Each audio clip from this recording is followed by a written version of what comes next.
Makanya kemudian ada beberapa hal yang saya beberapa hari ini itu sedang membedah kembali tentang apa sih nasihat para ulama terdahulu di dalam pernikahan, di dalam kemudian keluarga kita. Karena masalah keluarga itu tentunya masalah besar dan tentunya petunjuknya juga banyak.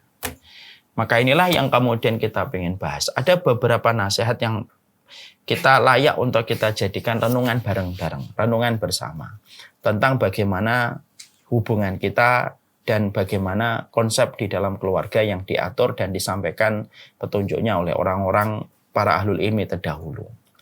Yang pertama, yang disampaikan kemudian oleh para ulama itu adalah pastikan bahwasanya pernikahan itu betul-betul adalah ibadah. Masya Allah. Bahwasanya pernikahan itu betul-betul adalah karena ibadah. Kalau kemudian pernikahan itu sudah diletakkan ibadah, berarti pernikahan itu yang paling puncak, yang paling besar faktornya itu adalah karena ibadah, bukan karena cinta, bukan karena kasih sayang. Kita kan hari ini masuk tahun 2021, banyak sekali yang masih mempersepsikan, mungkin karena korban sinetron Korea gitu, menganggap bahwasanya pernikahan itu yang paling penting cintanya, dan yang paling penting itu kasih sayangnya. Maka sesungguhnya ternyata para ulama itu menjelaskan cinta dan kasih sayang itu hanyalah bumbu, rempah-rempahnya. Tapi ternyata bukan itu yang paling pokok dalam pernikahan yang harus kita miliki. Karena apa? Karena cinta itu bisa hilang disebabkan kekecewaan yang kita peroleh. Kasih sayang itu bisa menipis dengan berbagai macam perkara yang tidak terduga yang dilakukan oleh pasangan kita. Kalau kemudian pernikahan itu hanya didasarkan kepada cinta dan kasih sayang, pastinya itu akan cepat berubah. Karena musim panas tahun depan tidak akan sama dengan musim hujan hari ini ketika cinta dan kasih sayang itu bisa berubah dengan cepat. Makanya kalau kemudian kita mempersepsikan pernikahan sama dengan orang yang tidak punya iman dan tidak punya ilmu, hanya berdasarkan cinta dan kasih sayang mentoknya di sini, yang dikhawatirkan adalah porak-poranda pernikahan kita ketika kita merasa tidak ada lagi cinta dan tidak ada lagi kasih sayang. Makanya kemudian yang pertama yang disampaikan para ulama, pernikahan itu harus diletakkan pada fondasi ibadah. Nanti kita bahas dulu ibadahnya itu apa.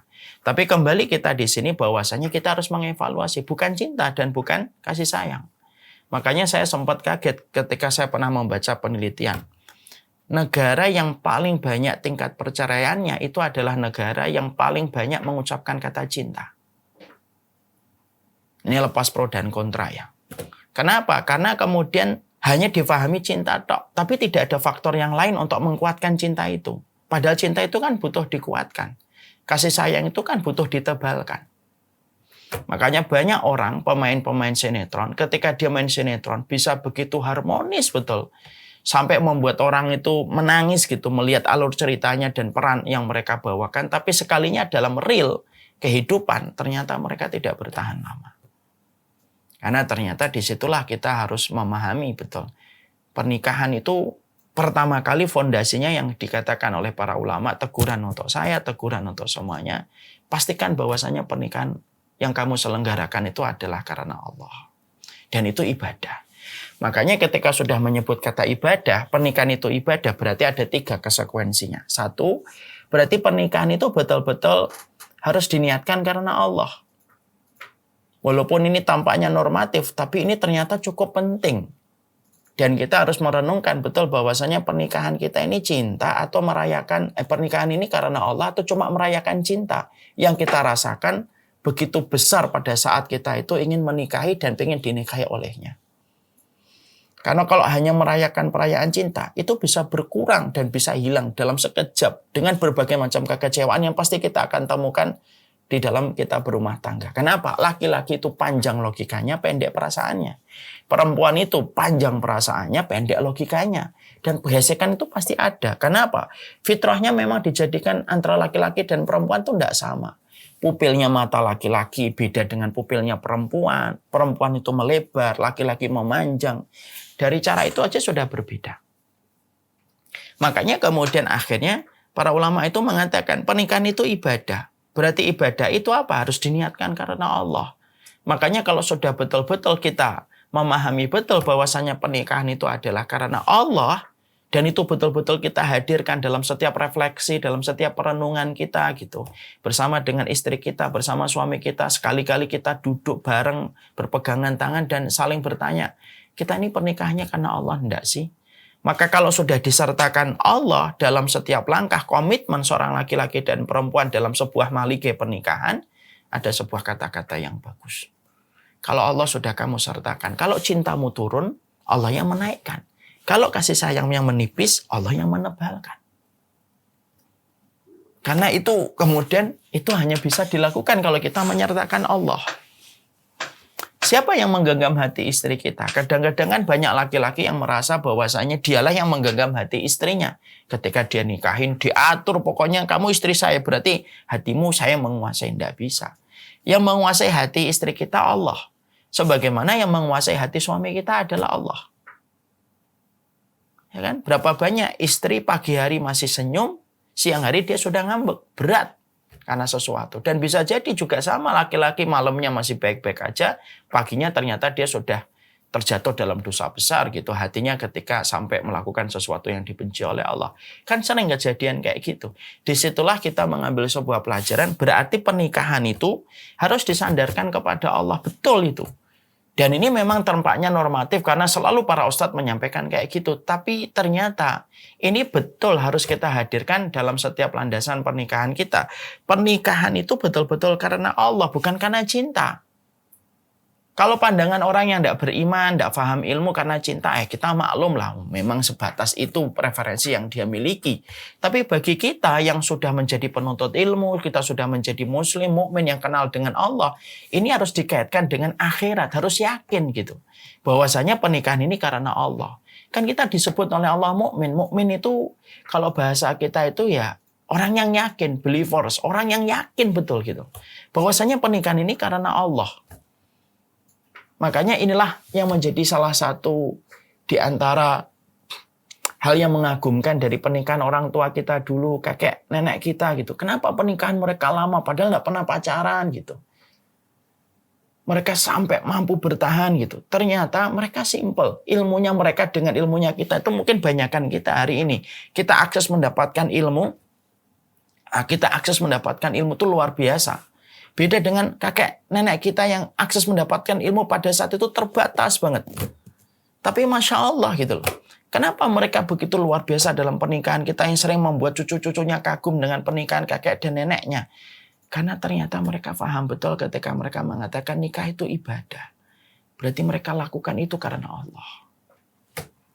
Makanya seorang istri tidak akan mampu bertahan berbuat baik kepada suaminya kalau dia lakukan berbuat baik itu bukan karena Allah, tapi cuma karena suami. Tidak akan bertahan lama. Kenapa? Karena bagaimanapun ekspresi dan kemudian cara seorang laki-laki berterima kasih kepada kebaikan seorang istri itu beda gitu. Sebagaimana kalau seorang suami berbuat baik kepada istrinya, kalau dia tidak niatkan karena Allah, pasti akan kecewa betul ketika dia sudah merasa memberikan sandang, papan, dan pangan, tapi terkadang apa yang kita peroleh, inputnya untuk diri kita itu tidak sesuai dengan ekspektasi kita. Makanya ada bahasa ihtisab, mengharapkan pahala di sisi Allah. Ada bahasa hari akhir. Antum-antum, saudara-saudaraku, pernah nggak membayangkan, pernah nggak merenungkan kenapa Allah, kenapa Rasulullah itu dan Allah sering sekali menggandengkan kata Allah dan hari akhir. Mangkana yu'minu billahi wal yaumil akhir. Mangkana yu'minu billahi wal yaumil akhir. Kenapa? Allah itu selalu digandengkan dengan kata hari akhir gitu. Padahal rukun iman itu kan banyak. Rukun iman itu banyak. Tapi kenapa kemudian digandengkan Allah dan hari akhir? Karena kalau bukan karena kehidupan nanti yang kedua, hari akhir, ya kita tidak akan bisa berbuat semaksimal mungkin di dalam kita mengarungi pernikahan yang bernama ibadah, kalau kemudian kita tidak kembalikan kepada Allah dan hari akhir yang kita akan temukan panen dari apa yang kita lakukan. Makanya kalau istri, kalau misalnya kemudian tanda penting, kenapa banyak istri itu tahu ridhonya suami itu adalah pintu tengahnya surga. Tapi kenapa kok sering lupa gitu? Karena sering sekali istri itu ketika berbuat baik kepada suaminya, yang diharapkan itu adalah timbal balik yang sama dari suaminya. Padahal suami itu tetap manusia biasa yang terkadang tidak sensitif terhadap sebuah sinyal dan perasaan. Sama, seorang laki-laki itu kalau ingin berbuat baik kepada istrinya, lalu karena istrinya, istri kita itu tetap manusia yang dikuasai oleh perasaan. Makanya kemudian akhirnya harus dikembalikan lagi kepada proses bagaimana itu dia memahami pernikahan itu ibadah. Yang pertama, itu adalah karena Allah Subhanahu wa Ta'ala. Makanya Masya Allah ya. Makanya tahu nggak kita? Sunnahnya kita kalau nikah itu apa? Setelah laki-laki ijab kabul, disunahkan jangan langsung ngapa-ngapain. Disunahkan itu menghampiri istrinya yang baru saja dihalalkan, dikecup keningnya.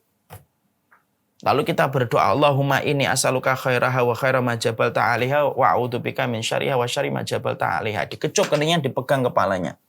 Ya Allah, aku minta kebaikan wanita ini dan kebaikan yang Engkau anugerahkan kepadanya, dan aku berlindung dari keburukan wanita ini dan keburukan yang Engkau anugerahkan kepadanya.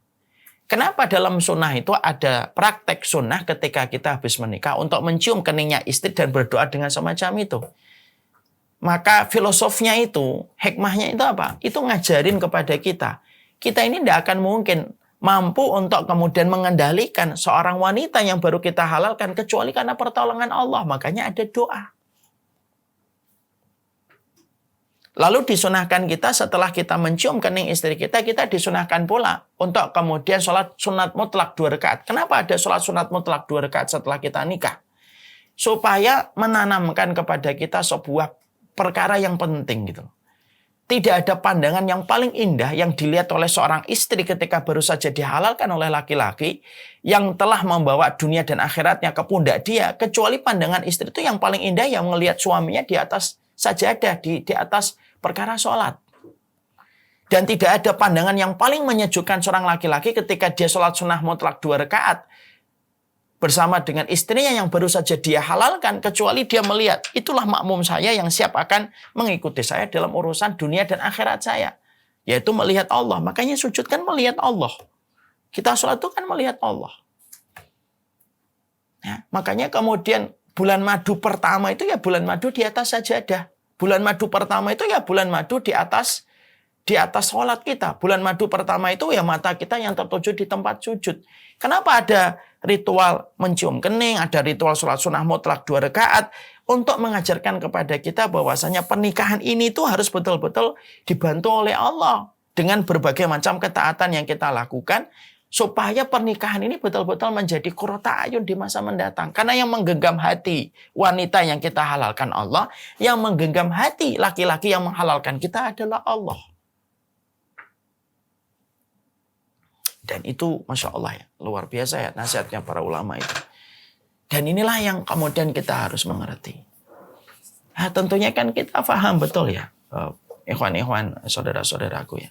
Orang yang paling setia dengan kita itu kan keluarga kita. Kalau kita meninggal dunia, siapa yang paling lama mendoakan kita? Ya keluarga kita. Anak kita, istri kita, suami kita, atau orang tua kita. Makanya ikatan ini harus kemudian betul-betul karena Allah. Kenapa? Karena yang mengintai sebuah pernikahan supaya rusak pernikahan itu adalah setan. Karena setan itu tidak ada yang dia inginkan kecuali mendapati 2 orang yang sudah menikah kecuali rusak. Menghadapi setan itu kan susah. Mau menghadapi corona aja kita tidak kelihatan kasat mata, kita tidak ngerti kok siapa yang kena dan tidak kena kok. Apalagi menghadapi setan yang jauh lebih tidak kelihatan daripada COVID-19. Makanya kalau sudah menghadapi setan, karena pernikahan itu semenjak orang menghalalkan karena Allah, semenjak saya menghalalkan istri saya Bibu, semenjak saat itu berarti setan itu sudah masang berbagai macam CCTV untuk memanfaatkan kelengahan saya dan celahnya saya supaya rusak. Naudzubillahi min dzalik, maaf ya. Dan itu juga kita rasakan. Lah, untuk menundukkan setan ini tidak ada yang kemudian kita bisa lakukan kecuali mendekat kepada pemilik dari makhluk ini, yaitu adalah Allah. Makanya Imam Ibnu Qayyim itu pernah berkata, kalau kita ingin menghadapi, di depan kita ini ada anjing, ternyata anjingnya banyak. Apa yang kita lakukan untuk melewati jalan itu? Supaya kita tidak diganggu dengan anjing. Jangan dihadapin anjingnya berjibaku sendirian. Salah. Kata Imam Ibnu Qayyim, minta tolong kepada pemilik anjing supaya pemilik anjing itu meminggirkan dulu anjingnya supaya kita bisa lewat. Menghadapi Setan ini yang mereka tidak suka dengan pernikahan saya, pernikahannya Mas Laude, pernikahannya semuanya. Setan itu tidak suka. Sudah memproklamirkan mereka itu. Mereka nggak suka dengan pernikahannya manusia. Karena tahu di situ ada banyak keberkahan yang akan mereka petik dalam kehidupan di akhirat. Makanya kemudian yang mereka lakukan itu apa? Memproklamirkan betul supaya kemudian berpisah. Lalu kemudian disitulah kita paham. Berarti kalau kita salah satunya menundukkan setan yang terus bergerilya untuk merusak kehidupan pernikahan kita, disitulah kita kemudian paham. Ada Allah yang harus kita sertakan. Makanya nikah itu ibadah yang pertama. Nikah itu ibadah karena di situ harus ada Allah. Jadi nikah itu bukan merayakan perasaan cinta semata. Iya boleh, pernikahan itu merayakan perasaan cinta. Tapi ada yang lebih tinggi daripada merayakan perasaan cinta. Yaitu adalah gembiranya kita ketika kita beribadah dengan orang yang telah dihalalkan oleh Allah untuk kita.